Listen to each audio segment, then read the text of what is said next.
Hello, today we're going to talk about online tools which are completely free for teachers who want to add value in your lives so that you can get the best outcomes for your students.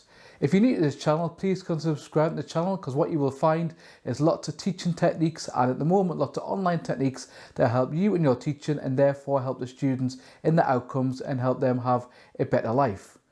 So let's get straight into it.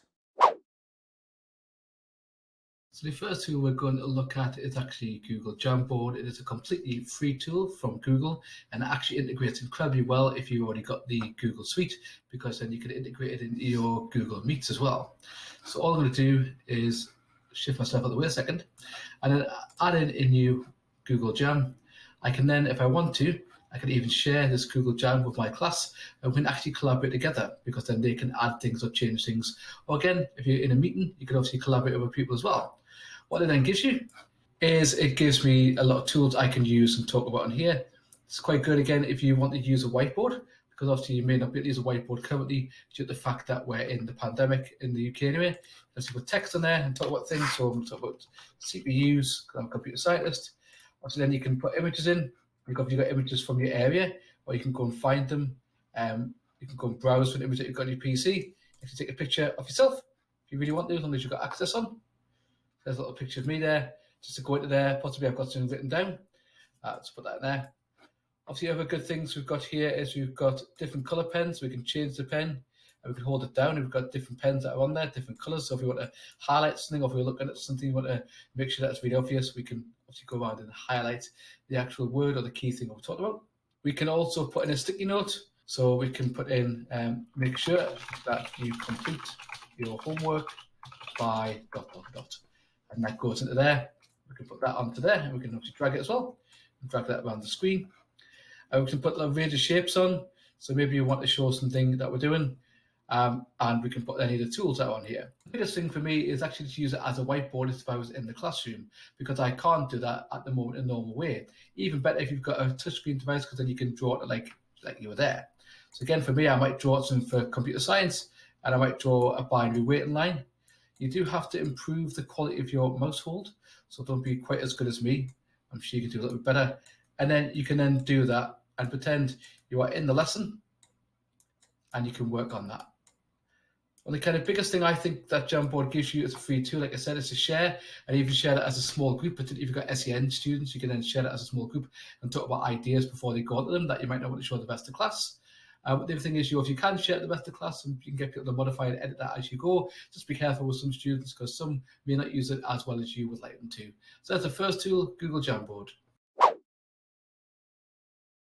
second tool we're going to look at, which is completely free, either if you have a personal account or if you have a Google Edu account, is Google Drive. This is a really excellent tool to use for your students because it's on the cloud. You can collaborate quite well. So I'm going to quickly show you using Google Drive, which I find really useful. Obviously, you can make docs. It's a little bit like having a Word document, and you can actually write up there. And again, you can collaborate.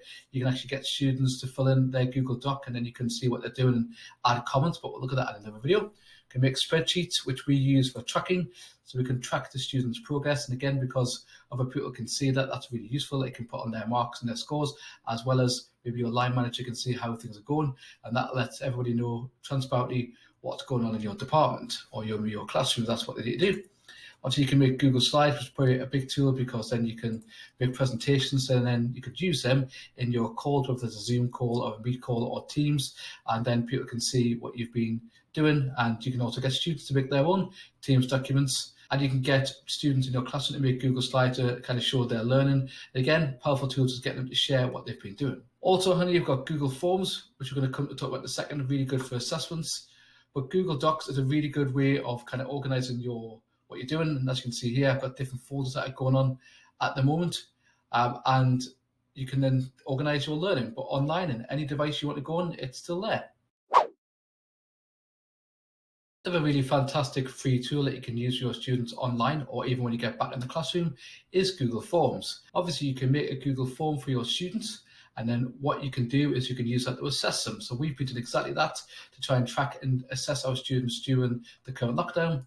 So we've got a range of questions here that we've written for computer science, and some of them are multiple choice. So as we give them a picture to refer to, and then in fact I can do it multiple choice. But we do have, scroll at the bottom, some bigger questions where they can write for a longer worded answer. The really good thing about Google Forms is that after you've wrote your questions, you can put in an answer key, award them so many marks, and you can check if their answers are right, which is a really good free tool for them to use in your classroom or online as and when required. It's a really good tool to check on their students' learning, and also it's good so that you can see what they're learning over time in your classroom. Another really good free tool you can use with your students online and when you get back in the classroom as well is Kahoot. There are a couple more I've got down here. So you could use Quizlet, which is a really good tool, and also quizzes. They're all good for different reasons. We will cover that in a future video, but for today, this isn't a free tool you can use. You can log in with your Google account and other accounts are available, and this means that you can do quizzes with your students. So as you can see on the screen here, obviously this is one that I've obtained. Basically, I've taken as well as questions and I've modified it slightly for my class. This again is the same thing, but you can also create your own quizzes from scratch. But what is really good is that if you're part of a department, other people in the department could come up with questions and then you can use those. It also allows you to see how well your students are doing, to see whether the teaching that you've done has had the desired outcome, or whether alternatively you maybe need to go back and reteach certain sections. So that's online quizzes. So you've got Kahoot here, you've also got quizzes, and you've also got Quizlet. That are all good tools, and I'll put a link down below in the description if you want to read about those. Last tool we're going to look at is Google Classroom itself. Obviously, if you are part of a school, particularly in the UK, you can get this absolutely free. The Google Education package as a whole is completely free and it does not charge. So if your school is not already a Google school, I would highly advise to do, because it's got some really good tools in there and a lot of really good safeguarding tools again with your Gmail and things. Obviously on here, I'm just on my normal kind of home account. I'm not on my school account just for GDPR reasons, in case any data or students' names in there. What is really good on Google Meet, obviously you can set different classes up for, well, different classes that you have. You can even set them up for a department, or you can set it for maybe a faculty you've got. If you go to the Google Classroom here, obviously we can set up Google Meets if we want to, which are really useful to teach the students. There's a couple of things I want to really quickly point out here. We obviously have a separate video that we'll be doing soon, which will go through Classroom in a bit more depth on how I use it as a teacher.